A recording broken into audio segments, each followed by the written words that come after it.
The subcommittee will come to order. Without objection, all members may have 5 days to submit statements, questions, extraneous materials for the record, subject to the length limitations in the rules. I will now make an opening statement, then turn it over to the ranking member for his opening statement. And I'm going to guess we have votes around 3:30, so we'll try to get through as much as we can. First, I want to thank the ranking member, Mr. Yoho, members of the subcommittee, and our witnesses for today's hearing. Obviously, a very, very timely hearing, this being March 10th. Our modern involvement in Afghanistan was born out of that brutally tragic day of 9/11. That was a turning point in American history. It was also a defining day in our relationship with Afghanistan and its people, which led to the entry of American and NATO troops in the country, a decision that I supported. Nearly 20 years later, we're still there. According to some accounts, we've lost nearly 2,500 American lives, tens of thousands of American wounded, and spent over $1 trillion on military and development assistance. The toll on the Afghan people has been even greater. UN reports released last month documented over 100,000 civilians killed or injured in the last 10 years. Yeah, this is complicated. The Bush and Obama administrations and now the Trump administration have each tried to bring America's longest war to a close. And President Trump has been particularly upfront about bringing troops back home.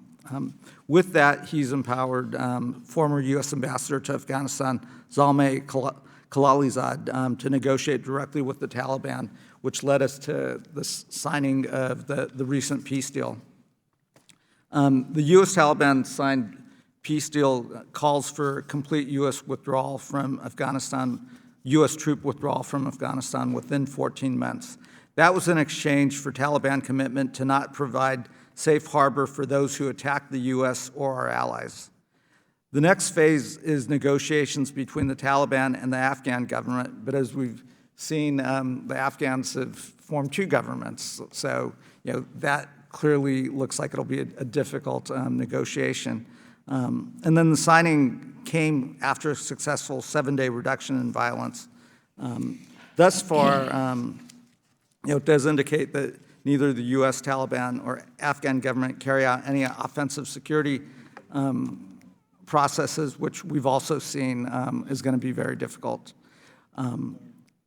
Within a week, the Taliban launched an attack on Afghan government in Helmand province. Then the U.S. launched an airstrike on the Taliban. The week of peace has ended. Negotiations between the Taliban and Afghan government are going to be even harder to carry out. As mentioned earlier, they were slated to begin today, but both President Ghani and CEO Abdullah declared themselves the winner of the presidential election, and both are forming their own governments.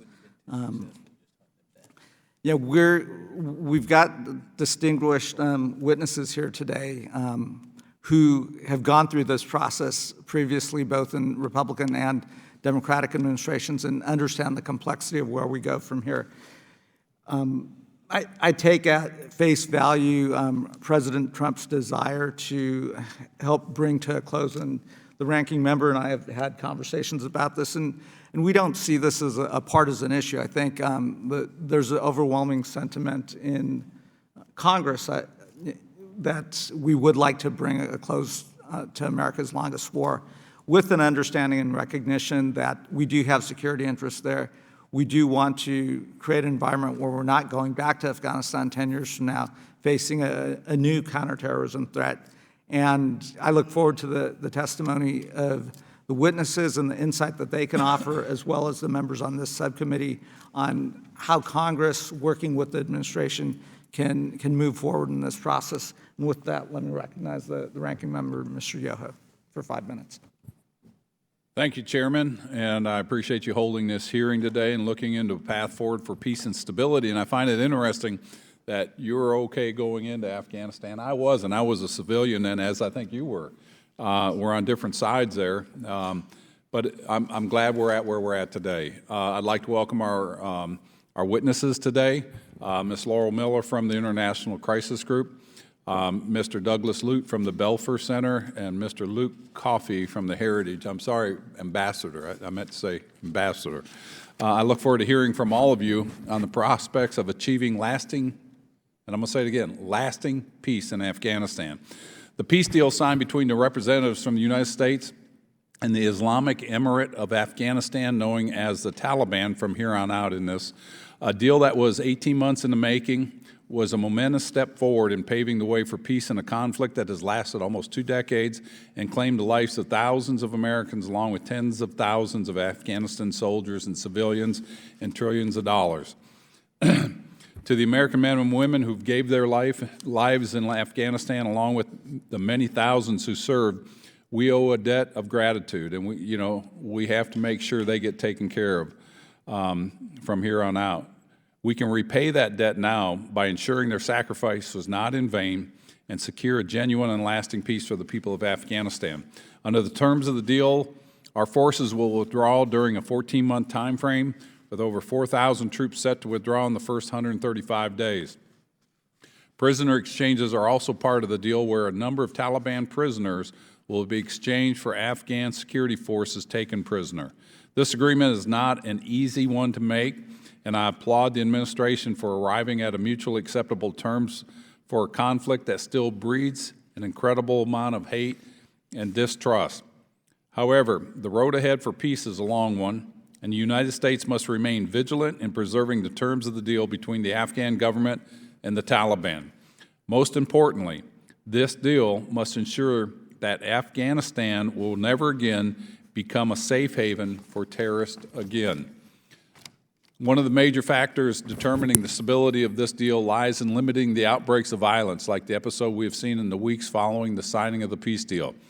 Within days of signing the peace agreement, the Taliban resumed attacks against the Afghan government forces.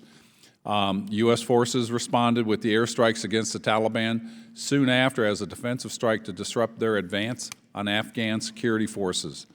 If the Taliban is serious about maintaining peace in Afghanistan, this violence must end. It has to end. Should fighting be perpetuated by the Taliban, the administration must consider a delay in the withdrawal of American forces as a measure of maintaining regional stability. And make no mistake, the wherewithal and the resolution of the American government will follow through on that. And that's something the Taliban needs to keep in mind.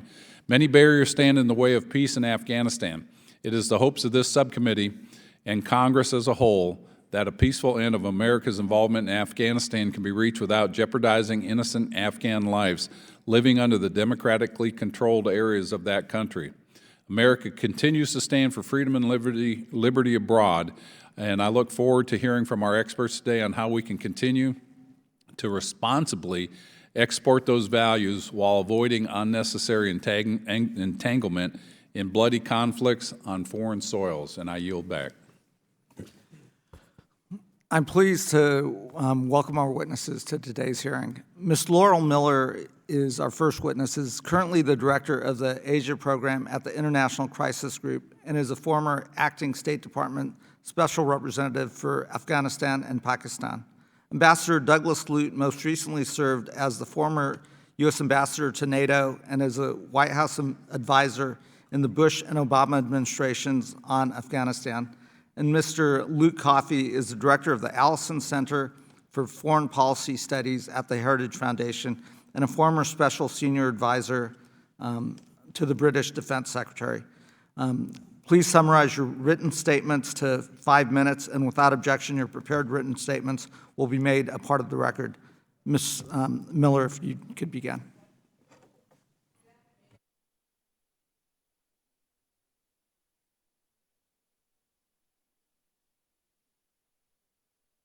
I'll start that again. Good afternoon, Chairman Bera, Ranking Member Yoho, and distinguished members of the subcommittee. Thank you for inviting me to testify. I will summarize my written testimony, focusing on what the U.S. Taliban deal means for U.S. policy looking ahead. The essence of the bargain, as you noted, is a U.S. commitment to withdraw all forces from Afghanistan within 14 months in exchange for a Taliban commitment to prevent al-Qaeda and any other group or individual from using Afghan soil to threaten the U.S. and its allies.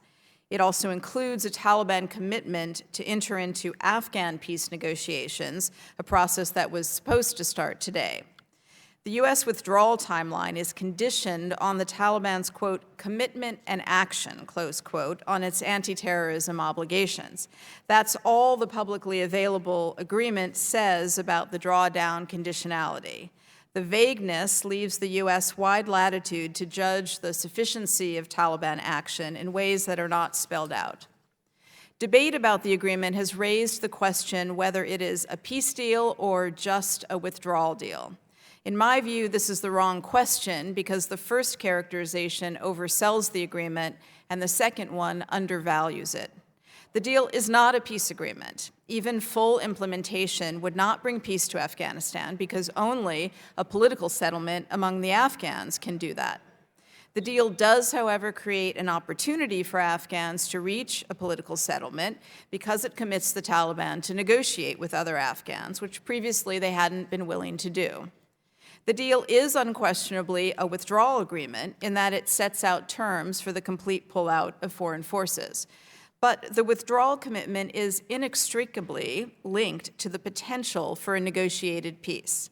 Because of the Taliban's longstanding primary demand for the complete end of the foreign military presence, there is no realistic prospect of a negotiated end to the war that doesn't include the promise of a U.S. military withdrawal. For the war to end that way, sooner or later, the U.S. would have to commit to pulling out.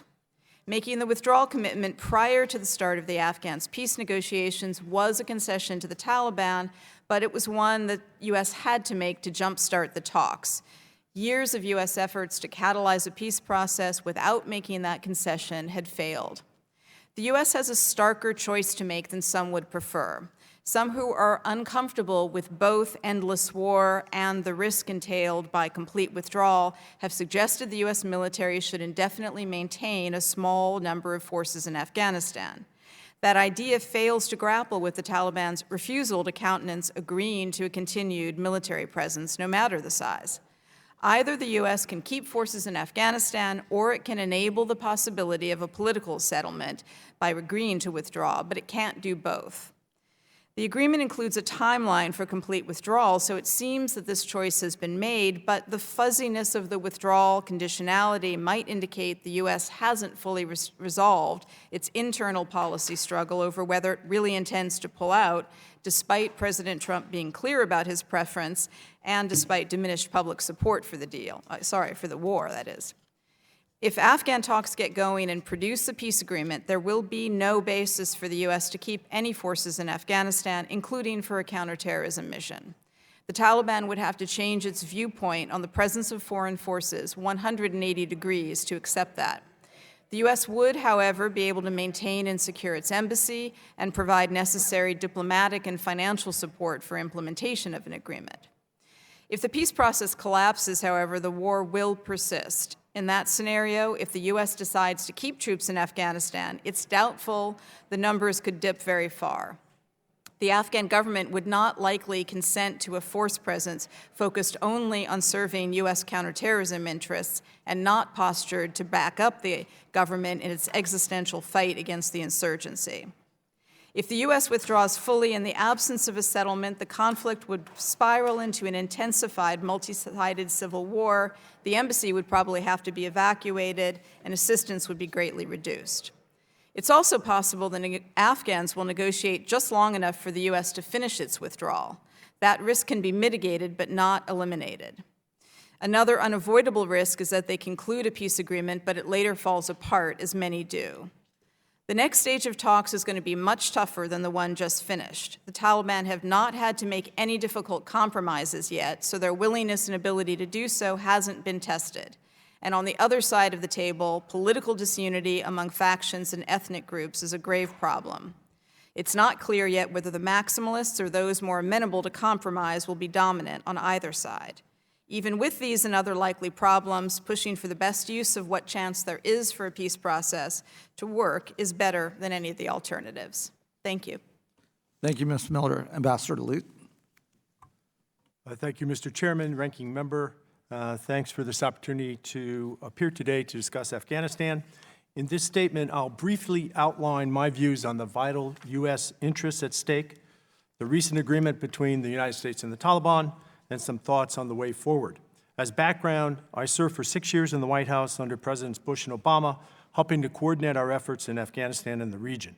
More specifically, I was involved in 2010, so nearly 10 years ago exactly, in our first direct diplomatic contact with the Taliban.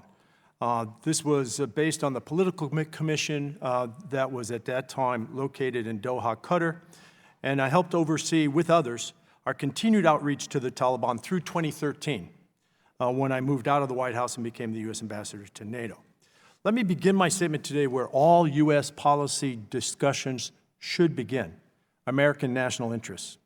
In my view, the only vital American interest at stake in Afghanistan is to counter terrorist groups that have the potential to strike the United States, its citizens, and our treaty allies. Indeed, this purpose mirrors the original purpose of our intervention just weeks after 9/11 in 2001, and it remains the core reason for our effort over the last 18 years. Of course, we have other less than vital interests in Afghanistan as well, and this committee may wish to discuss these, but the essential purpose for the United States is to counter terrorism.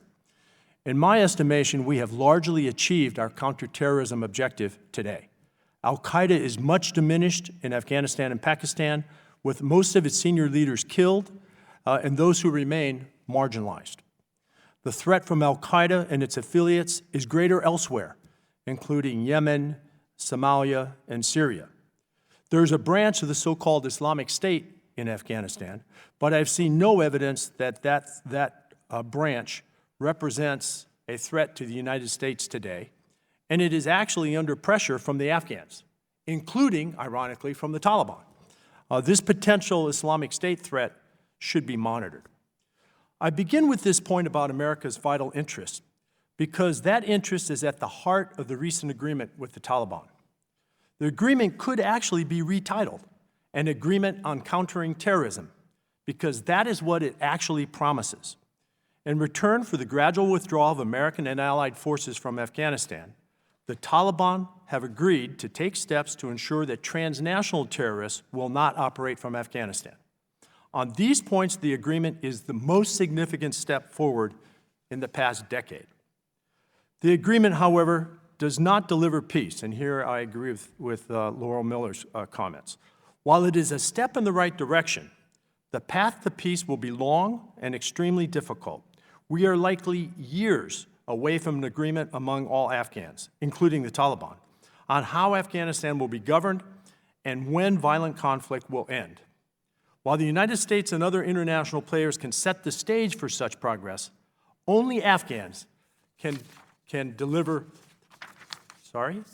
compromises required to bring to an end the past 40 years of conflict. As Americans, we get sort of fixated on our involvement, but for Afghans, this actually goes back 2 decades earlier, so a total of nearly 40 years of conflict. It's up to Afghans to decide if they wish to compromise and step forward together or to continue to fight in a winner-take-all struggle. In the near term, several questions arise that will signal the prospects for peace. First, is the withdrawal of American forces really conditions-based, as some of the public statements reveal, or will it follow the letter of the agreement on a 14-month timeline? So is this really conditions-based? Second, today, March 10th, the agreement calls for a release of prisoners on both sides, but the Afghan government clearly has not agreed to that release. So here we have the very first milestone mentioned in the agreement, and as we talk today, it's not being met. What impact does this early disconnect between the agreement and the arrangement with the Afghan government, what does this early disconnect say about longer-term prospects? Third, and perhaps most difficult, can the Afghan government form a coherent, inclusive negotiating team that is capable of engaging seriously the Taliban? Here, Mr. Chairman, you mentioned in your opening comments the dueling inauguration ceremonies that we had in Kabul. It doesn't bode well for some sort of coherent Afghan approach to dealing with the Taliban. Again, the agreement calls for such intra-Afghan talks, that is, the Afghan government, broader Afghan society, and the Taliban, to begin today. Well, they didn't begin today. So we've missed the first 2 deadlines, if you will, marked in the agreement. These 3 questions are early signposts as to whether the recent agreement will lead to deeper, more durable solutions to the Afghan war. In short, whether the current agreement will be a catalyst, a precursor to a true peace agreement. Now, in closing, what can the United States do to influence events going forward? First, we must test the Taliban's commitment to fulfill the recent agreement. Our ranking member, I think you mentioned this in your comments. We must hold them to their obligations, especially with regard to counterterrorism. Second, we need to press the Afghan government urgently to form an inclusive team and move into negotiations with the Taliban, as the agreement suggests. This means the political elite in Kabul must come together despite the continued disputes surrounding last year's presidential elections, and further broaden a team to represent all major elements of Afghan society, including Afghan women. We have influence with the Afghan government, and we must use it, including our providing about 75% of the Afghan national budget every year. We will need to sustain this economic support to sustain our influence. And finally, in my view, it is time to internationalize the diplomacy in search of peace in Afghanistan. It's right that the United States took the lead up to now in crafting the initial agreement with the Taliban. Now is the time, however, to bring our allies and partners more prominently into play. For example, there are reports that Norway has agreed or has offered to host the inter-Afghan talks. That's progress. The international community will need to continue to support Afghanistan financially. We should seek a United Nations Security Council resolution in support of the peace process, bringing both Russia and China prominently on board and in line with the progress. And finally, the likely long and difficult path towards peace requires a UN-appointed senior diplomat to guide the parties to peace. These steps can significantly improve the prospects for an overall agreement. Thank you, and I'm ready to respond to your questions. Thank you, Ambassador Lute. Mr. Coffey. Chairman Bera, Ranking Member Yoho, and distinguished members of this committee, I'm honored to speak here today before this esteemed committee about Afghanistan. With your permission, Mr. Chairman, I will summarize my prepared statement that has been submitted for the record. To examine the prospects for peace in Afghanistan, we have to first understand how we got to where we are today. Just after 9/11, there were two main goals for Afghanistan. The first was to deny al-Qaeda a safe haven. The second was to remove the Taliban from power as punishment for not cooperating. Both were accomplished with relative speed. As the years went by, the explanation for what we were doing in Afghanistan shifted from America's national security needs to more vague notions of nation building. With the lofty goals of nation building defining our success in the earlier days of the campaign, it is only natural that all most people see today in Afghanistan is failure. But what we need in Afghanistan is actually a reality check. Success is not when 100% of the country is controlled by the Afghan government or when there's no more suicide bombings, nor is success achieved when every road is paved, everyone goes to school, or everyone gets the right to vote. These are noble objectives, and we should aspire to them. But these are neither the reasons why we went to Afghanistan, nor are they the reasons why we should remain. Success is achieved when there is a stable enough Afghanistan able to manage its own internal security so it does not become a base for international terrorism once again. Nothing more and nothing less. For the Afghan people who have suffered more than 40 years of war, and for the American family and the American taxpayer that has sacrificed so much over the past 19 years, the current peace plan, in my opinion, is a realistic, responsible, and reasonable approach to take. The Afghan government, with the help of the U.S. and international community, has been fighting a Taliban-led insurgency. The goal of any counterinsurgency campaign is to allow those who have political grievances the ability to address these grievances through a political process and not through violence. History shows that most insurgencies are successfully brought to an end through some sort of political settlement, and this is why you can no more kill your way out of an insurgency than you can drink yourself out of alcoholism. Mr. Chairman, this is why the intra-Afghan talks are the crucial stage in this peace process. There will be no meaningful deal whatsoever unless there is an agreement between the Afghan government and the Taliban. But for the U.S.-Taliban agreement, there are three key issues that warrant further attention. First, the contentious issue of prisoner swaps. Thankfully, President Ghani's recent comments have helped to clarify this matter. And as I mentioned in my prepared statement, I think most of the original confusion is down to the inconsistent wording that's used in the U.S. Taliban and the U.S. Afghan government statements. Secondly, the so-called, quote, guarantees and enforcement mechanisms, unquote, to ensure that the Taliban once again does not harbor transnational terrorists. Since preventing Afghanistan from becoming a safe haven for transnational terrorism is our #1 priority, it is important to know what these enforcement mechanisms will be and how they will work. Finally, more details on how the U.S. can continue to support the Afghan security forces if indeed all U.S. and foreign troops are withdrawn. This should include a possible commitment to fund the Afghan security forces and the possibility of training them in a neighboring country. Over the years, the focus on nation building resulted in expectations set so high that even the obvious successes on the security front were never considered good enough.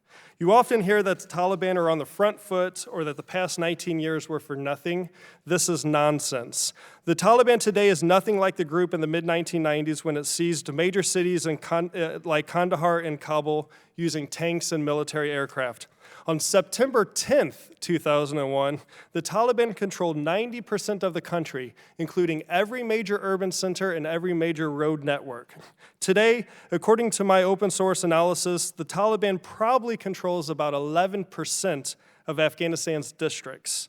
Since being ousted from power in December of 2001, the Taliban has never genuinely threatened the capital of Kabul. In the past 19 years, the Taliban has only seized a provincial capital twice, and each time for only a few days at a time. No transnational terrorist group, including Al-Qaeda, operating from Afghanistan, has successfully attacked our homeland since 9/11. Mr. Chairman, after almost 20 years of military involvement, maybe we should come to terms with the fact that until there is a political settlement, what we see in Afghanistan might be as good as it's going to get. And this is not defeat, this is reality. As a young Winston Churchill said in 1897 when he was fighting as a young British Army officer on what is today the modern Afghan-Pakistan border, and I quote, "There are no general actions on a great scale, no brilliant successes, no important surrenders, and no chance for a coup d'etat. It is just a rough, hard job which must be carried through. The war is one of small incidents. The victory must be looked for in the results. What was true in 1897 is true in 2020. Our involvement in Afghanistan has not always been perfect, and there will be setbacks in the coming months regarding the intra-Afghan talks. But as Churchill reminds us, it is a rough, hard job. As long as America and its allies remain safe, and as long as the Afghan people get to experience some peace, then this process is worth a shot." I look forward to your questions. Thank you. Thank you, Mr. Coffey. I will now turn to my opening statement, and then I'll recognize the ranking member and our other members for 5 minutes for the purpose of questioning the witnesses.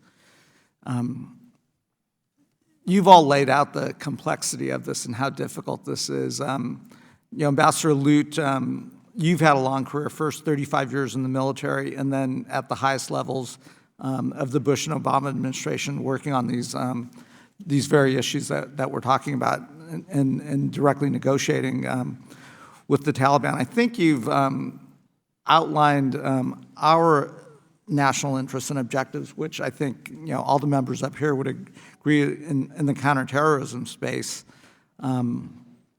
But as we think about the framework of the fact that we've missed the first two milestones, that there's a higher probability of Afghanistan falling into disarray than there is of reaching a political solution.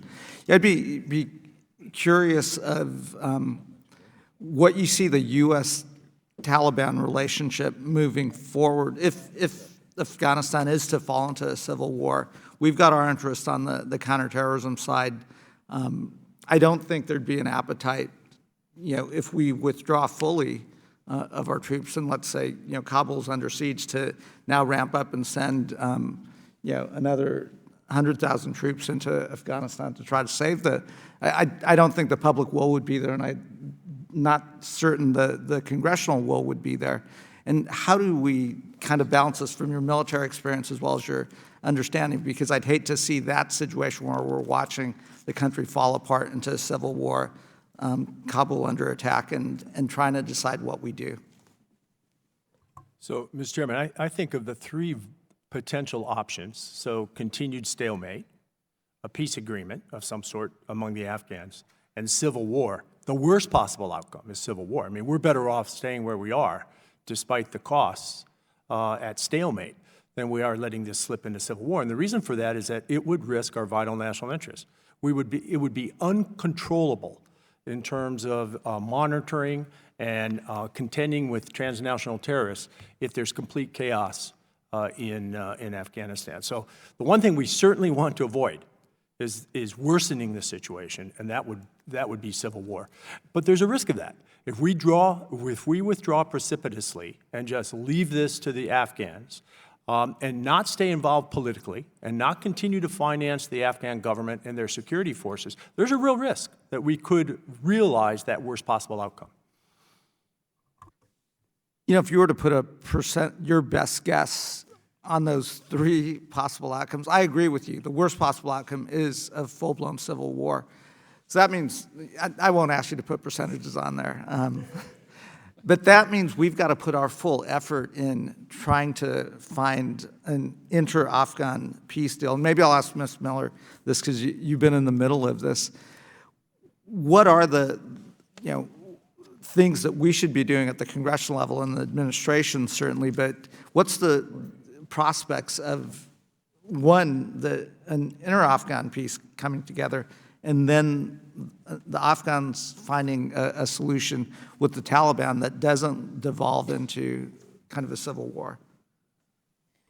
Yeah, I mean, in terms of bolstering the prospects for the peace process to work, unfortunately, the U.S. has more leverage over our Afghan government partner than we do over the Taliban in terms of their conduct in the peace process.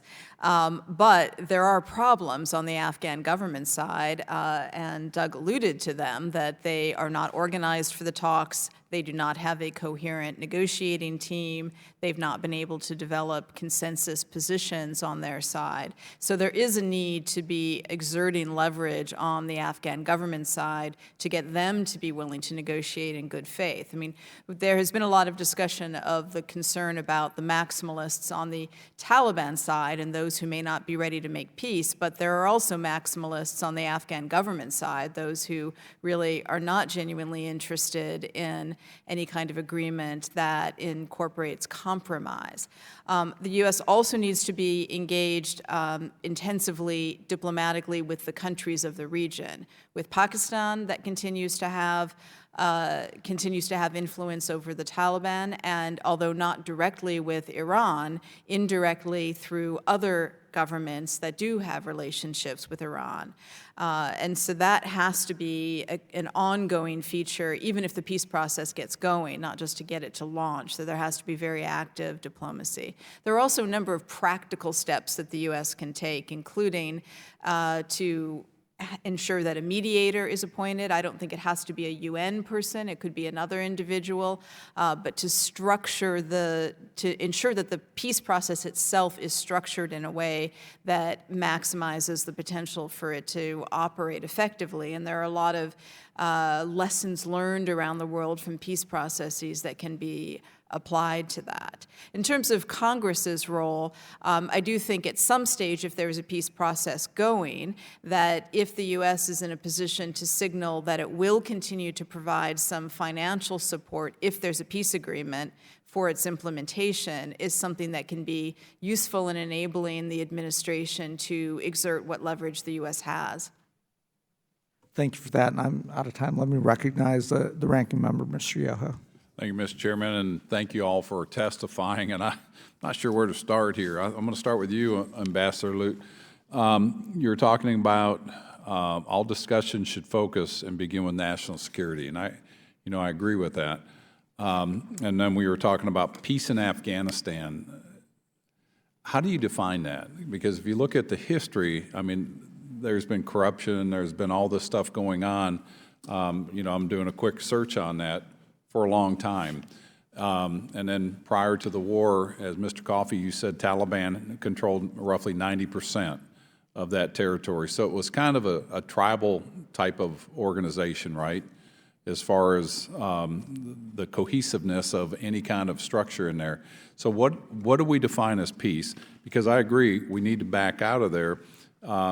We want to make sure that there is not a safe haven for terrorist groups.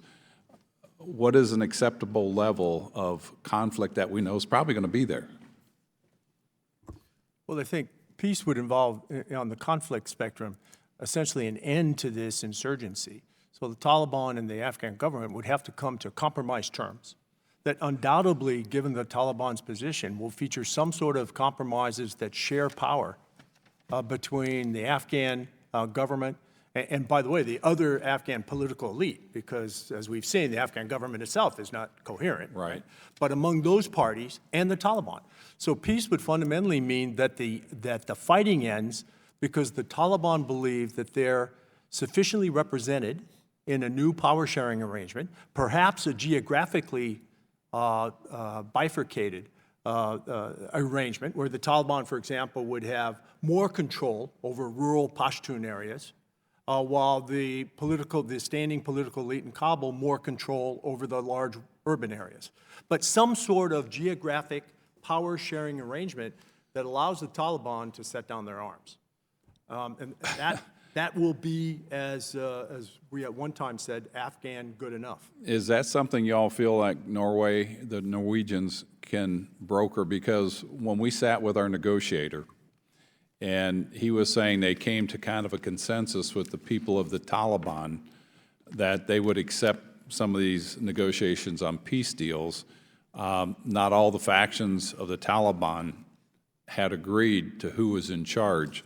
And so if we're not actively negotiating, is that going to fall apart, and how strong are the Norwegians going to be able to kind of broker that and possibly help on that? Actually, I think that's a very good point, and it's a reminder of why we need to manage our expectations. Even if there is some sort of intra-Afghan agreement, it will take a very long time. It will be a very messy process. And at the end of it, I do believe that there will be some sort of insurgency remaining in the country. India, the world's largest democracy, fights two major insurgencies against Maoist rebels and Assam separatists in their country today. Great Britain, until the mid-90s, fought an insurgency in Northern Ireland. And even in January, there were 2 cases of attempted car bombings in Northern Ireland. Right. So there will be an insurgency remaining, I think, in some part, in some fashion, for the foreseeable future. But the goal is to find a political settlement that brings peace to most of the country, that denies the chaotic space that facilitates and allows for transnational terrorism to operate and take root. Sitting on this committee, I've had the privilege to talk to a lot of different countries around, and one of the things that was brought up by a country, and I won't name it, is they would be willing to negotiate a peace deal. They're a Muslim country because they understand that. And with us trying to negotiate in there, not understanding tribal cultures and things like that, and then the things that we recommend, women going to school, all those things we believe here, how hard is that for us to move our agenda forward, being a Western democracy versus a Muslim country willing to step up and help negotiate that? Any thoughts on that, Ms. Miller? I don't expect the U.S. to be very involved in the substance of what a peace agreement is. That's what I see. I mean, frankly, I don't think it's realistic. I don't see at this stage in time this administration or even a future administration being terribly interested in insisting on particular substance for the deal. I think the role that a mediator would play is truly that, mediating and trying to help the two sides to bridge some differences. But I do think there's a reality that we should be clear about, which is a peace agreement means the Taliban being in some substantial degree of power in Afghanistan. And The extent to which that means changes to the way that Afghanistan looks today is something that will have to be determined during the course of a peace negotiation. But that's what making a peace deal means. There isn't some magical reality that there's a peace agreement and the Taliban don't continue to exert. I'm going to have to cut you off because I'm out of time. But I appreciate what you're saying, and I hope as we back out, that peace stays and that we don't see a resurgence of radical groups. Thank you. Let me recognize the gentleman from Virginia, Mr. Connolly. Thank you, and I share the sentiment of my friend from Florida, and that's what I'm worried about. Mr. Coffey, you talked about the security of Kabul and Kandahar, that the Taliban hadn't got their claws on those cities since 2001. Have you been to Kabul and Kandahar? And Yes, I have both. And did you walk around freely, not worried about security? Well, I served in the capacity of the U.S. Army in 2005. Right. And then I served as an aide to the British Defense Secretary. But I can assure you, and I'm sure you will recall, they're hardly secure places in terms of individual mobility. So I think you overstate the fact that the Taliban doesn't control it hardly means they are secure places, and that we've secured them. We haven't. And it might also have something to do with the fact that you and your colleagues bravely served in those cities, which prevented the Taliban from retaking them. Just spitballing here. And once we withdraw, which we apparently are doing without conditions, as Ambassador Lute warns us about, the security of those places may very well collapse. We'll have to see. So I just caution you, and we can't be facile about security in Afghanistan, especially once there is a U.S. withdrawal. Ambassador Lute, were there clear conditions with metrics on the initial so-called peace agreement Ambassador Khalilzad signed with the Taliban? So my reading of the agreement, which is public, and I know of no other annexes and so forth, I'm only reading what's public, the conditionality is very vague. Is what? Is very vague. Vague. And ambiguous. It suggests that, for example, on the exchange of prisoners, that it will actually take place today, but yet the counterpart agreement, U.S.-Afghan government, does not make that assurance. And as we've seen, that has broken down. Well, it's also been made clear by President Ghani that he didn't agree to this prisoner exchange. Exactly. So the conditions, I think, are ambiguous. God, this sounds I'm of an age, and maybe you are too, this has a eerie resemblance to some other peace agreement where the United States sought to withdraw almost at any price. Yes, that's right, the Paris Agreement between Henry Kissinger and Lee Duc-Tho that led to the collapse of the South Vietnamese government. It seemed at that time, and certainly in history, that that was a fig leaf for the United States to justify its getting out at the expense of an awful lot of people who collaborated with and cooperated with the United States government. And I'm a little worried about that. Mr. Coffey says forthrightly that the only goal the United States had or has in Afghanistan is the fight against terrorism. Now, I would argue that was absolutely an accurate statement for 2001, 2002. But you can't pretend, as Mr. Coffey apparently wants us to do, that the intervening 20 years haven't occurred. Half the population of Afghanistan are called women, and we have led the liberation of women. We have insisted they be educated, that they be allowed outside of the home. And every one of those women is at risk if the Taliban takes over, let alone government officials, let alone cultural officials, let alone intellectuals, let alone academics, all of whom were targeted the last time the Taliban was in charge. Now, the question is, Mr. Coffey says it's not the same Taliban as 2001. Do we know that? Ms. Miller, am I right to be concerned that there are people at risk if we simply withdraw precipitately? Yes, you are. I mean, we don't really know to what extent the Taliban has evolved. They may have to some extent.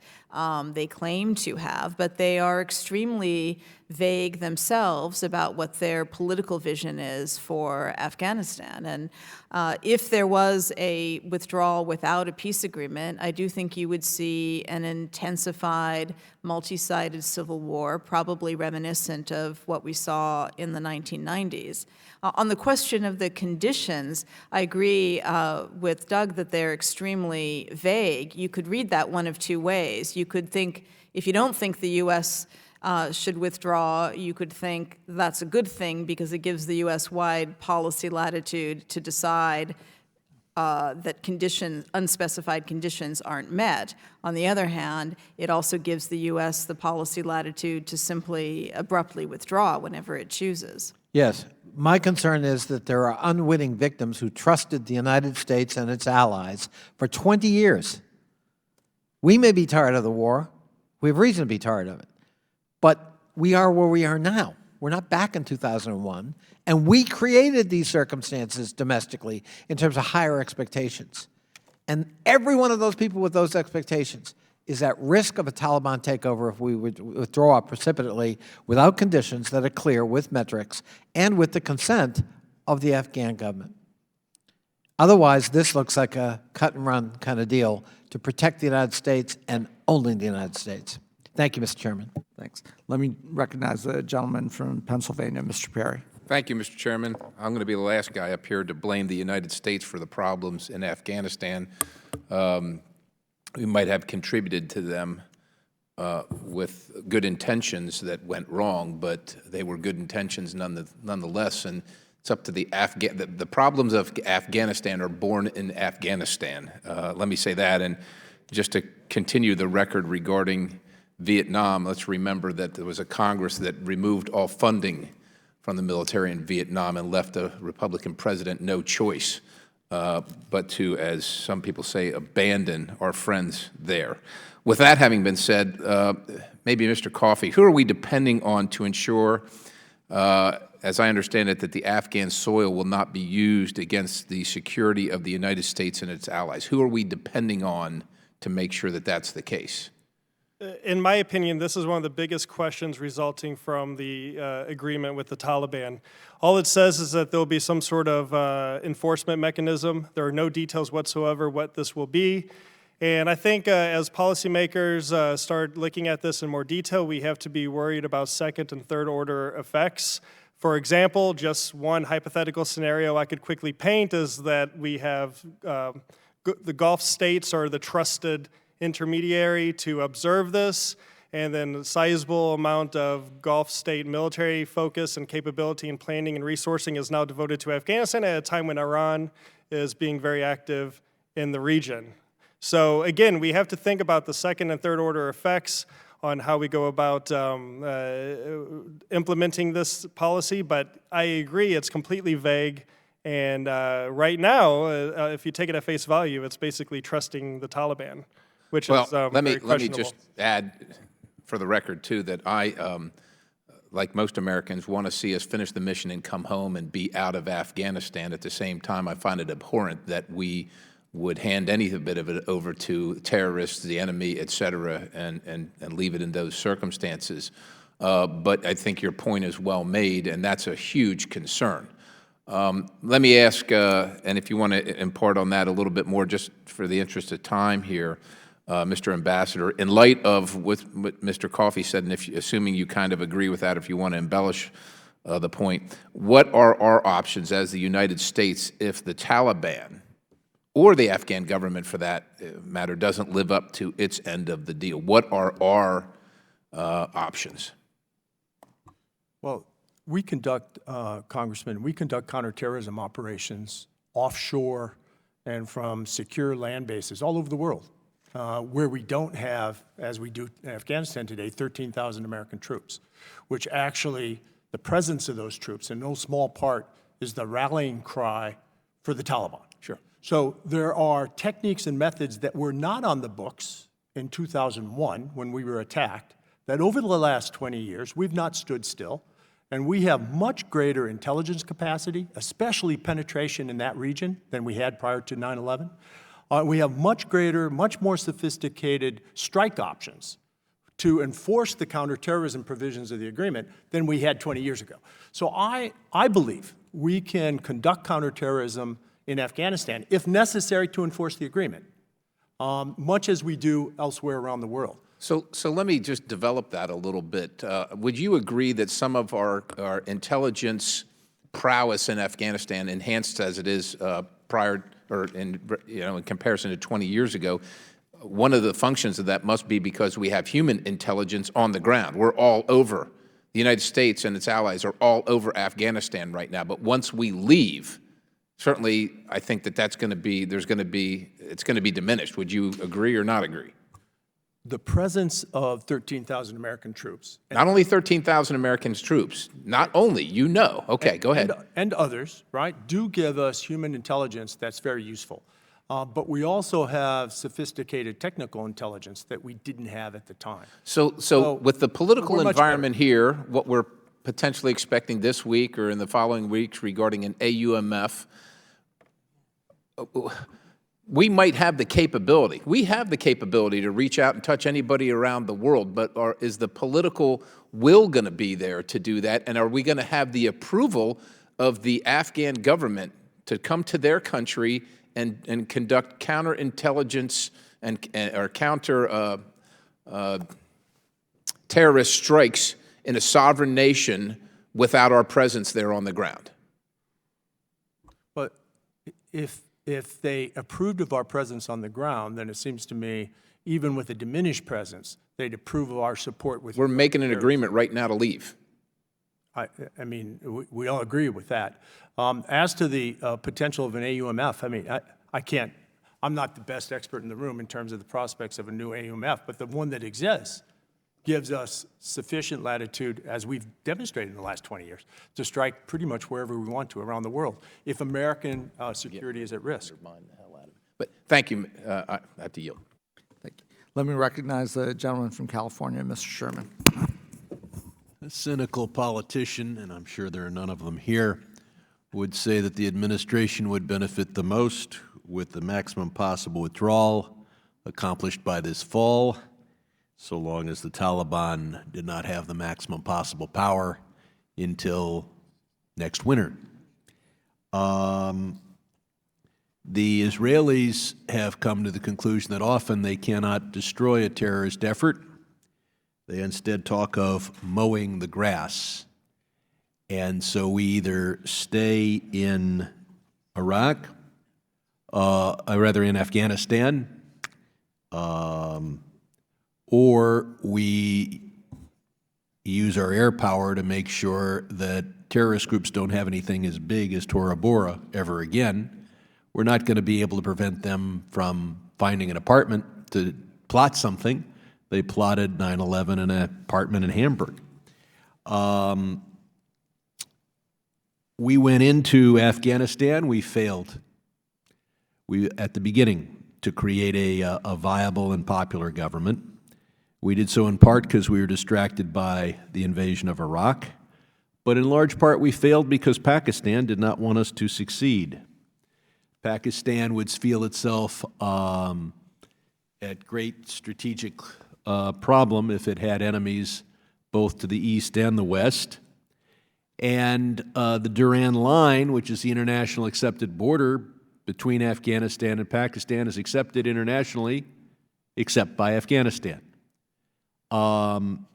Does Pakistan need to keep Afghanistan weak to protect its pushed-on inhabited territory and or prevent a being between a hostile India and a hostile Pakistan? Ms. Miller?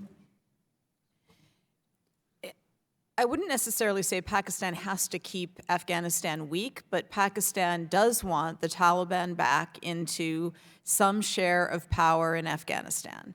And they want if that. you were aiming for weakness, you'd want neither the government in Kabul nor the Taliban to be in control. Has the Taliban ever accepted the Durand Line? Could any Afghan No. government accept the Durand Line? I mean, the Pakistanis like to point out when they're of a mind to show the limitations of their influence over the Taliban. They like to point out that when the Taliban was the government in Afghanistan, they also didn't recognize the And there Durand was, and that even the Taliban didn't control the north. If one wanted to make sure that an Afghan government could not unite the whole country, be strong, and perhaps covet Pakistani territory, you would look at the last 40 years and say mission accomplished. But I want to go on to something else. On Friday, 2 gunmen hit the crowd at a Kabul event. They seem to be trying to kill Abdullah Abdullah. Abdullah Abdullah is not on great terms with President Ghani. He's not on great terms with the Taliban, but neither seems to have been the source of this attack, or at least publicly. Instead, ISIS claimed responsibility for the attack. Should we believe them? Was this attack from ISIS? Ms. Miller again. I don't have any independent information on that. They did claim it, and it is plausible given that this was a gathering that was predominantly the minority Shia who have been regularly targeted by ISIS in Afghanistan. Mm-hmm. And we've got 2 men, both inaugurated as president on the same day. Are we going to have, in effect, a 3-way coalition out of this peace deal with the Taliban being the most powerful of the 3 partners? Ambassador Lute? So I think this points to the matter that before we can get into a conversation, or the Afghans can get into a conversation with the Taliban, they have to have an intra-government conversation with themselves. And if you compare... One would hope the other way would be to have the Taliban... are there the Taliban in effect be kingmaker or in the strategic center position? I think what's... Are there policy differences of a major import between Ghani and Abdullah Abdullah? Is this about policy, or is this about just which one of them run? Ms. Miller, I think you have an opinion on this. Yeah, it's about power. It's not about policy. Unfortunately, Afghanistan has a system in which an overwhelming degree of power is concentrated in the hands of the president, and that's against the backdrop of a patronage-based political system. So it's a winner-take-all kind of system. They might purport to have some policy differences, but that's not what this is about. It's about who controls the reign of power and patronage. We could have done a much better job in spending more time before we establish an Afghan government and making sure that that government was acceptable to Pakistan and did not have a winner-take-all corrupt patronage system. But we did what we did. We are, and I yield back. Let me go ahead and recognize the gentlelady from Missouri, Ms. Wagner. Thank you, Mr. Chairman, and thank you to our witnesses. I appreciate the opportunity to evaluate the steps this administration is taking to end America's longest-running war. Much work remains to be done, but I am hopeful that the agreement the administration has negotiated will lay the foundation for a lasting peace in Afghanistan. After nearly 20 years and 2,315 brave Americans lost, it will take courage and pragmatism to bring an end to the conflict. However, security in the region must remain central to the peace process. Ambassador Lute, I want to follow up on Mr. Perry's line of questioning. In your testimony, you called the president's deal, quote, an agreement on countering terrorism. As we work towards implementation of this counterterrorism agreement, we must be clear about the Taliban's obligations, and I think that is one of our big concerns. What consequences, again, should the United States set for Taliban backtracking on counterterrorism? You talked about additional strike actions. What else have we got to hold their feet to the fire here? So we have 2 main elements of leverage here. One is our presence, so we could stop the troop withdrawal if the agreement is not adhered to by the other party. So if the Taliban, and I think we'll have reasonably good insight in this regard, we'll have good intelligence. If the Taliban don't abide by the letter of the agreement, then we can simply stop the troop withdrawal. The other major influencing factor we have is this continued funding to the Afghan government. We pay, Americans pay $4 to $5 billion a year to keep the Afghan army and police in the field. And we completely take that government responsibility off the Afghan government, and we pay that. In addition, the international community pays another $4 billion, which is about 3/4 of the Afghan federal budget. So the substantial international funding here gives us a lot of leverage, and we should use that leverage. We should use that leverage. I believe our future engagement with Afghanistan must include ongoing support for the Afghan national defense and security forces to enhance long-term stability in the region. However, it will be difficult, I think, to balance support for the security forces with our commitment to an Afghan-led peace process. Mr. Coffey, you mentioned that the United States should work with regional partners to find a way to continue training Afghan soldiers while inter-Afghan talks progress. How should the United States work with Central Asian nations to build the infrastructure for U.S.-Afghan training programs if American troops are being, in fact, drawn down? I think one region in this whole campaign in Afghanistan that has been neglected the most is Central Asia. The Central Asian republics want to play, well, specifically Uzbekistan and Kazakhstan want to play a bigger role. They realize they have a lot of stake, and they also realize they have a lot of opportunities available to them if things in Afghanistan turn around. And we have governments in both Kazakhstan and Uzbekistan, especially in the post-Karimov era, that are wanting to play ball with the United States when it comes to Afghanistan, and they've played a leading role in development assistance in Afghanistan. So I think the U.S. should be figuring out, gauging, taking the temperature with these countries on what role can they play, not only for perhaps training Afghan security forces outside of Afghanistan, but if we are going to fully withdraw U.S. forces in 14 months, then maybe having an over-the-horizon force that is very close by will send some sort of message or act as some sort of deterrent in addition to other things as well. But some sort of over-the-horizon force in the Central Asian region that could rapidly respond to anything that pops up in Afghanistan. Mr. Coffey, you also wrote that the goal of any counterinsurgency is to allow those with legitimate political grievances to address those grievances through the political processes and not through violence. Yes. Would this entail some sort of a power-sharing agreement between the Taliban and the Afghan government? I would say that this is relative to how the Afghans view what is legitimate or not, or what is a political grievance or not. And this is why, as Americans, as we enter the intra-Afghan talks, we have to resist the temptation to try to get too involved at that stage. The Afghans, Afghan being the Afghan government and civil society, and the Taliban are going to have to determine how the future arrangement will be. Thank you. I've run out of time, Mr. Chairman. Thank you. I yield back. Let me recognize the gentleman from Florida, Mr. Mast.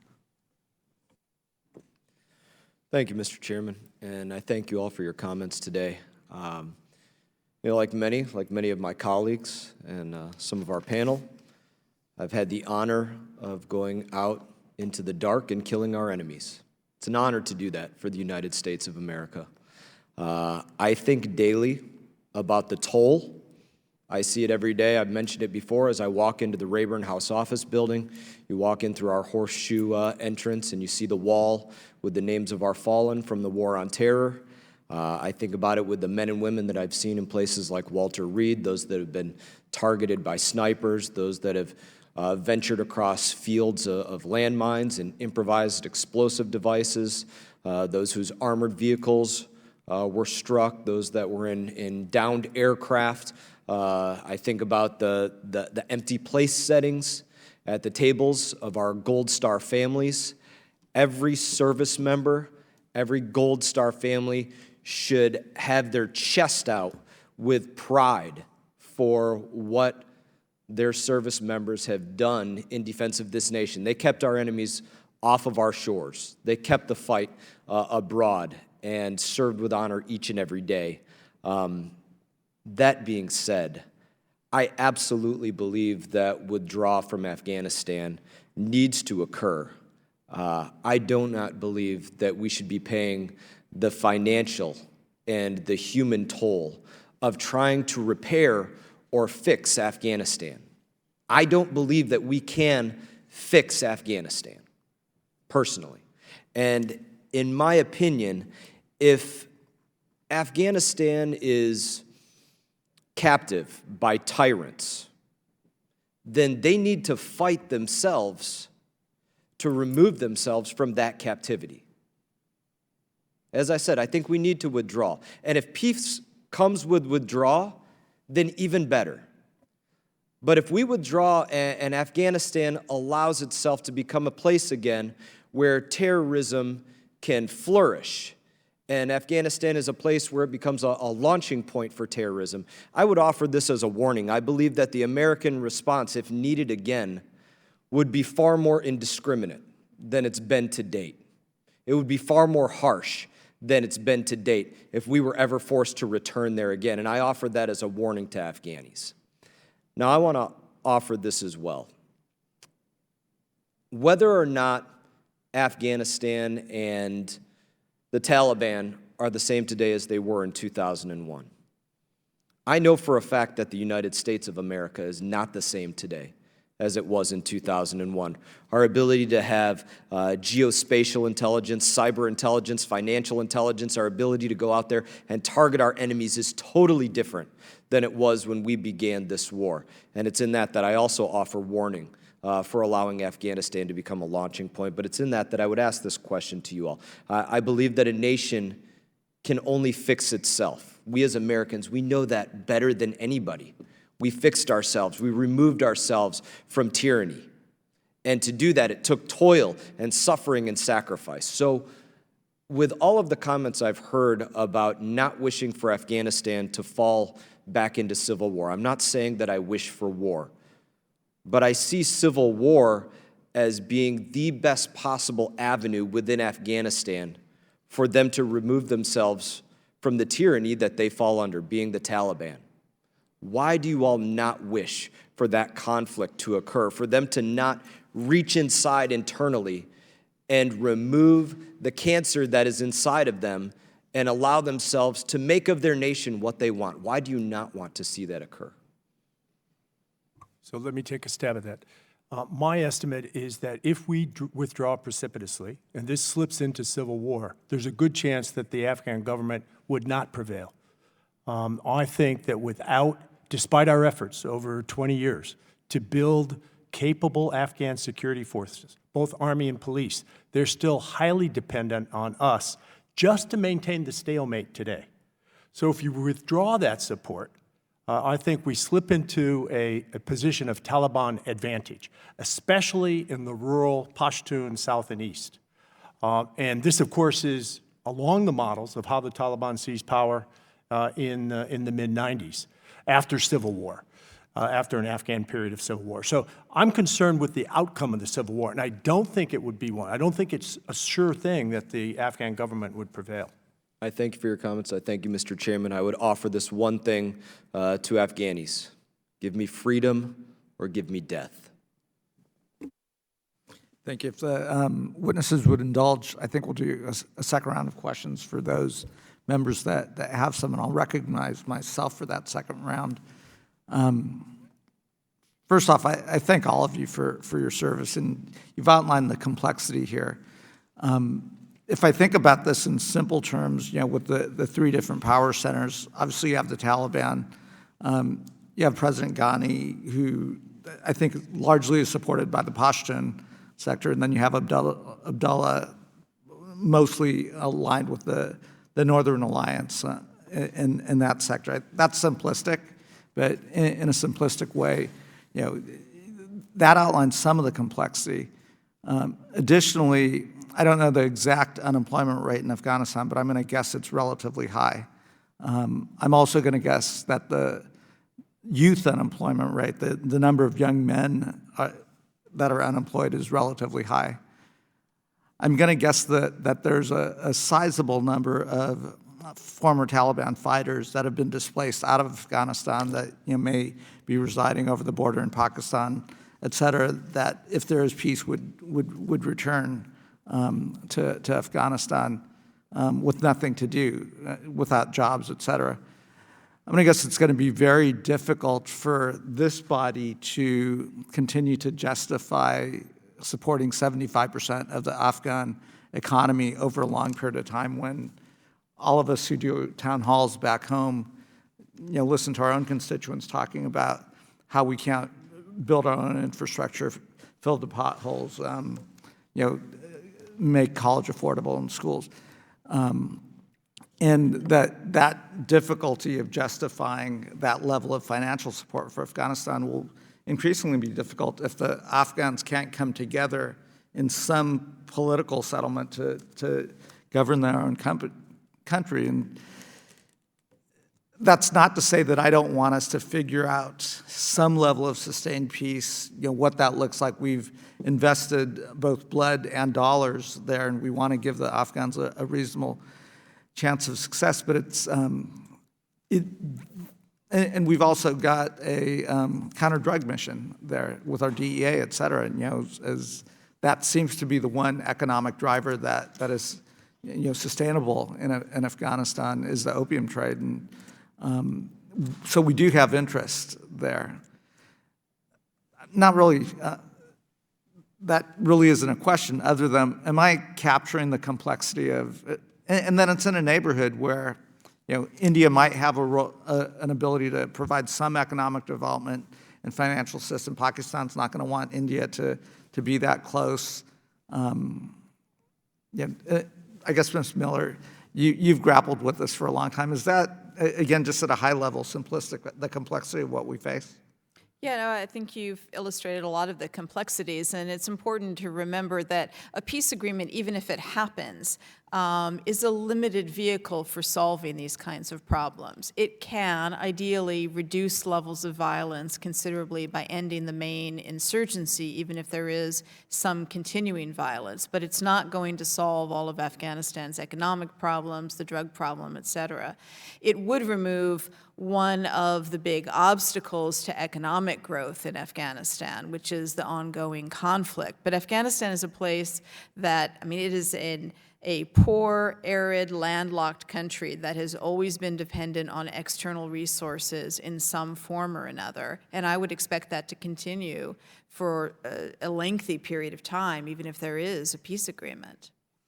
And Ambassador Lute, I agree with your assessment that if there was a civil war, that it's not a given, or it's not even a likelihood that the Afghan security forces would prevail here. That the Taliban, as hardened fighters, may actually be in a better position.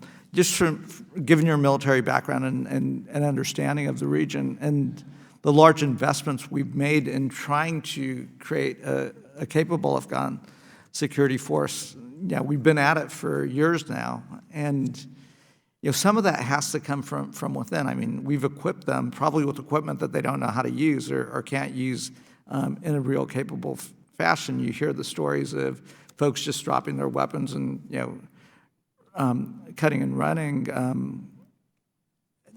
Mr. Mass pointed out that democracy and freedom almost have to come from within, and you've got to fight for it. And we've seen in our own history that we've shed blood to protect our own individual freedoms, our own values of democracy. Do you see that in what's your assessment of the Afghan security forces? So I don't think we've shown adequate progress given the level of investment. And if there's a number, let's say the top 5 lessons from the last 20 years, this lesson about our ability, or maybe the limits of our ability, to generate indigenous security forces in a place as foreign to us as Afghanistan and as isolated and poor as Afghanistan ought to be in the top 5 lessons. Too often, first of all, we started late. We didn't get serious about funding the Afghan security forces and putting manpower to the Afghan security forces until about 2008, 2009. So we're already 7 or 8 years into this. Second, we tried to mirror image the Afghan forces by making them look like us. We didn't always put our best advisors on the front lines. We economized in terms of our advisory effort. And frankly, we got the Afghan security forces that we paid for. And we poured money in sort of 2010, 2011, over $10 billion a year for those 2 years, but that was overspending because they couldn't absorb that kind of investment. So there are all kinds of rich lessons here to be explored in terms of our ability to build the Afghan forces. Quite frankly, we have pockets of quality in the Afghan forces. The commandos, the special forces are quite good. There are elements of the Air Force that are quite good. But the rank and file of especially the police and the regular army are insufficient, in my view, to provide security for Afghanistan. That's why the big hope here is that you decrease the violence not by imposing security, but by compromise and a political deal. So you take the Taliban off the field because you offer them a spot in the politics. And that's the promise here. Let me recognize the ranking member, Mr. Yoho.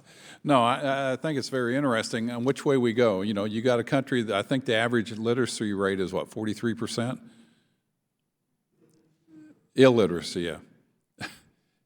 It's high. And so you've got an uninformed electorate, and we know, like in our country, you know, our founding fathers said, as long as you have a well-informed electorate, you can keep a republic. And not that they have a republic, but you've got to start at the basics. And if you look at the population, it's 18 million. I think the average age is 18 years of age.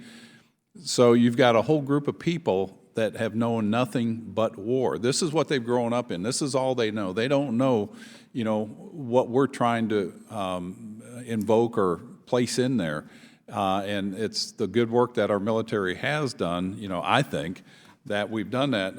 Ambassador Lute, you were talking about our goal according to the peace deal is to prevent the harboring and staging of organizations that threaten the security of the United States. It's in the peace deal. And we have the technology. We can stay here. We can be in Colorado. We can monitor, and we can take out people. We've certainly seen that with Soleimani. But by doing that, it breeds more of those type of beliefs, the radical jihadis that are going to be insurgents. There's got to be a different avenue that we can go, and I'm all for having a third country come broker a deal. I would prefer a Muslim country. I know India's offered to help. Pakistan despises that, but if they do it economically, I'm all for that, because I think the more people that are invested in there that we can work with, not in Iran. You know, I think if we work towards that, and that's why I like the idea, if the Norwegians can do that, if they're willing to take that on, man, I'll support you anyway. And I think we should ease out of that, but I don't see a good solution coming out of this. You know, you've got the Afghan government, the Ghani government, you got Abdullah. As you said, he thinks he's in charge, Ghani thinks he's in charge, and the people within the Taliban, there's different factions that one group has agreed they're in charge, but the other ones don't think that. They don't agree with that. And, you know, God bless the people of Afghanistan. I just hope there's a more cohesive way that we can come out of that. I guess my question is, are you seeing any influence from Iran disrupting the peace process, or any other country, China, Russia, anybody? And I ask you that in that those countries would love to have us stay over there, stay involved, stay distracted. Anybody? Ms. Miller? There's a lot of hedging going on. And so all of these countries, all of the neighboring countries and the near neighboring countries have their friends and groups that they have influence over, you know, greased by money. And the hedging, as my understanding, has gone up. That's not the same thing as trying to disrupt the peace process. I mean, even Iran would benefit from a somewhat more stable Afghanistan, and there are limits to how much they can hedge with the Taliban, given that there's a lot of bad blood between Iran and the Taliban. So I don't think they want to see them back in a monopoly of power in Afghanistan just to annoy the United States. But it's, you know, I think this is part of the reason why you're going to see a lot of trouble ahead in the peace process, is that rallying all these countries to be working on the same page is going to be very difficult. Is anybody willing to secure the gains that we've gained, with women in education and things like that? Is anybody willing outside of the United States of America to keep those positive gains? If we were to withdraw, is the Taliban going to be there? Is the Ghani government going to be there, Abdullah, or any other country going to say, you've got to keep this here? I mean, there are people within Afghanistan, including some associated with the Ghani government and with Abdullah and the other But factions. do they have the will to do that, or the To means? some extent, they have the will. How much this is going to be prioritized is another question. But within the countries of the surrounding region, I don't think this is a prioritized matter. I agree. I will yield back. Thank you, Mr. Chairman. Mr. Perry, let me recognize you for. Hey, thanks, Mr. Chairman. Mr. Ambassador, keeping on with our discussion previously about our options if the Taliban or the Afghan government doesn't come clean or doesn't fulfill their portion of the agreement, understanding today's a day where milestones are supposed to be occurring, does this allow the United States to change the timeline of removal of any, all, or do we just continue to reduce our complement regardless of their actions, or how tied in are we, or what does this impose upon the United States? How locked in are we to comply? Well, I guess the next, Congressman, the next several days or even weeks will sort of answer our question, because the agreement itself, in my reading, is vague enough and ambiguous enough for the administration to have choices. Okay. So maybe it was specifically designed that way. But on the one hand, we could say, look, there have been violations of the agreement here, and therefore we're going to withdraw faster because the agreement's been violated, or we're going to stop withdrawing. And of course, the Taliban could say, well, you haven't withdrawn, so you haven't showed any good faith, so we're going to continue the things that we do here, right? And that could be part of the equation as well.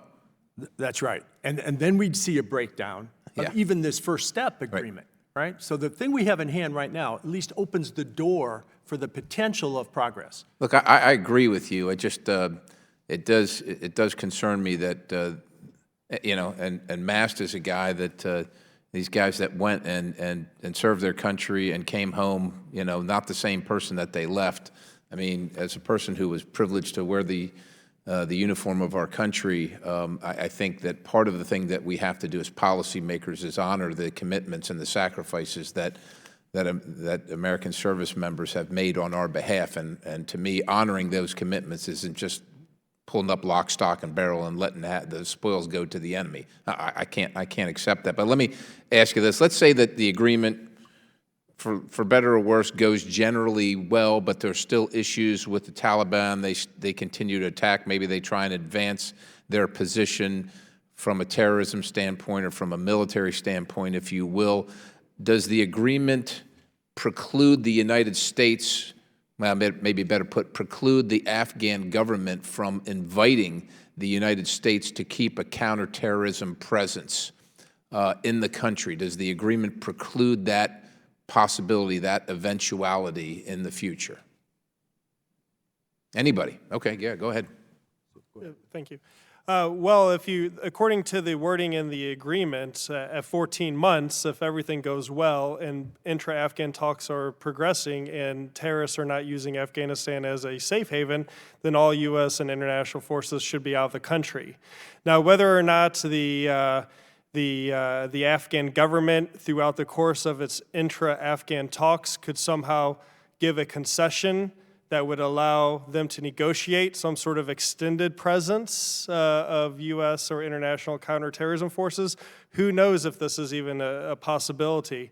But if you do read the agreement, by 14 months, if the talks are progressing and everyone thinks that the other parties are living up to their side of the bargain, there should be no international forces in the country.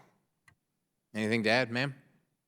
I mean, theoretically, a future Afghan government, after a peace agreement of which the Taliban is a part, could certainly invite the United States to continue some kind of security cooperation and counterterrorism mission in the country. Whether that's realistic, I doubt. I mean, the Taliban, it would be very hard for them to actually agree to the presence of foreign forces on Afghan soil, given that that was the whole rationale of their jihad, is to eliminate the foreigners. And frankly, it's also not popular much more broadly among the Afghan population to have foreign forces on Afghan soil. But there's nothing in the agreement that precludes that happening. Can I explore that with you a little bit? I'm sure it is unpopular to have foreign forces on their soil, but what's not unpopular is to have foreign money to huge amounts pouring in and being the bulwark for their economy. So if one were tied to the other in that regard, what do you suppose the acceptance, maybe not popularity, but acceptance would be? I think that's a major reason why it's been accepted over these last years. I don't think we should forget that if we're going to continue to pay, and apparently we are to some extent. Then there ought to be something that comes with that for America. I think there's a recognition that it's an uncomfortable reality for Afghans that they are dependent on foreigners. With the chair's indulgence, Mr. Ambassador. Just one quick point with regard to this question of a potential invitation for American forces to stay or Western forces to stay. In my view, the timelines don't add up. The chances of an intra-Afghan agreement, a real peace agreement in 14 months, I think is just, it's unimaginable to me. This is going to be a long, difficult road. So at the 14-month mark, if we abide by the agreement, because the Taliban is abiding by the counterterrorism part of the agreement, and we withdraw completely, then we'd face a very different question, which is, now there's a new Afghan government and they're inviting us back. That would be another whole set of hearings, I think, before the subcommittee. I thank you. Appreciate it, Mr. Chair. I want to thank the witnesses, and y'all use the chair's prerogative and give each of you, if you want to, if there's anything we did not ask or that we should be thinking about, if you want to take a minute or two to make a closing statement, then we'll wrap the hearing. Ms. Miller, if you want to start. Sure. First, just one quick point related to a question that came up a number of times, which is what kind of enforcement mechanisms are there? There's only one enforcement mechanism against the Taliban, and that's keeping American troops in Afghanistan. There isn't anything else that the U.S. can do. You keep troops there, you kill them. That's pretty much it. Beyond that, I would just mention apropos what Doug just mentioned about how long it might take to get a peace agreement. I fully agree that 14 months would be a very short amount of time to get a real peace agreement that could endure in Afghanistan. I am somewhat concerned that the administration currently seems to be thinking about this in a different way, which is get a fast peace agreement within just a few weeks that is basically a very thin peace agreement that just puts together some kind of interim government, sets out a process for future resolution of issues, but doesn't really resolve any of the problems in Afghanistan. And I think that's a kind of peace agreement that would probably very quickly fall apart in the implementation. So I am a bit concerned about the lack of patience to really see it through in the way that might actually result in a durable peace. Ambassador Lute. So the last point I'd make, Mr. Chair, is that while we've spent some time here talking about the limitations of what's been agreed, right? What I think it's important to recognize is that this is the power of diplomacy. I mean, this is the power of a serious, dedicated diplomat like Ambassador Khalilzad, who knows the region, who speaks the local languages. I mean, after all, he's an Afghan American. I'm not sure there's another American who could have pulled this off, even what we have, with all its limitations, right? But it speaks to the power of investing in our diplomats, and here we are, the Foreign Affairs Committee, and the status of manning, the status of funding in the Foreign Affairs account for both the State Department, which funds people like Khalilzad, but also the Agency for International Development, which gets to some of the root problems of terrorism and insurgencies, right? And the continued funding of the Afghan government. We've got to turn that around. or else we are destined to constantly put the hammer on these problems, our very capable military, which is often an ill-suited tool. So this should serve as, I think, an example and a reminder of the power of diplomacy.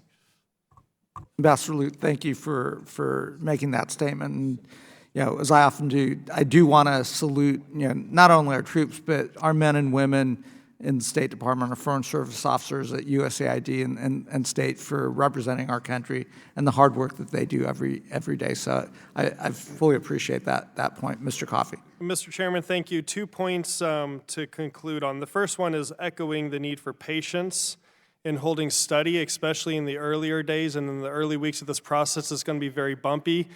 I heard a lot of criticism, and we've all sort of mocked a little bit the competing governments that exist in Afghanistan right now. But we should not forget that in well-established democracies in Europe, sometimes it takes weeks, and in the case of Belgium, it took a couple of years to form a government after an election. And this is all part of the horse trading that is going on right now, internal, inside baseball, or perhaps there's a good cricket metaphor that could be used, but inside baseball, Afghan politics debate that's happening, and we should give them the space and give them the time to work this out. It's not the end of the world that talks and start today. If they don't start in like 2 months from now, then maybe we should start worrying, but let's just give it some time. The second is, and this wasn't mentioned at all, and I do want to make this point, we have to make sure that the U.S. government throughout this process of withdrawing forces consults very closely with our allies, both NATO and outside of NATO, that have troops on the ground. There's been a lot of consultation with NATO, which is great, but there are a lot of countries that are not in NATO that contribute sizable forces to Afghanistan, like the Republic of Georgia, for example, which I think is the 4th largest troop contributor. And they need to be involved in this because international forces are supposed to withdraw in proportionate to the withdrawal of U.S. forces. And it's no easy logistical task to bring troops out of a place like Afghanistan. So I just ask that we make sure the U.S. government consults with our allies on the withdrawal process if we do, in fact, withdraw forces. Thank you. Thank you. I want to thank the witnesses and all the members for being here today. And with that, the committee is adjourned.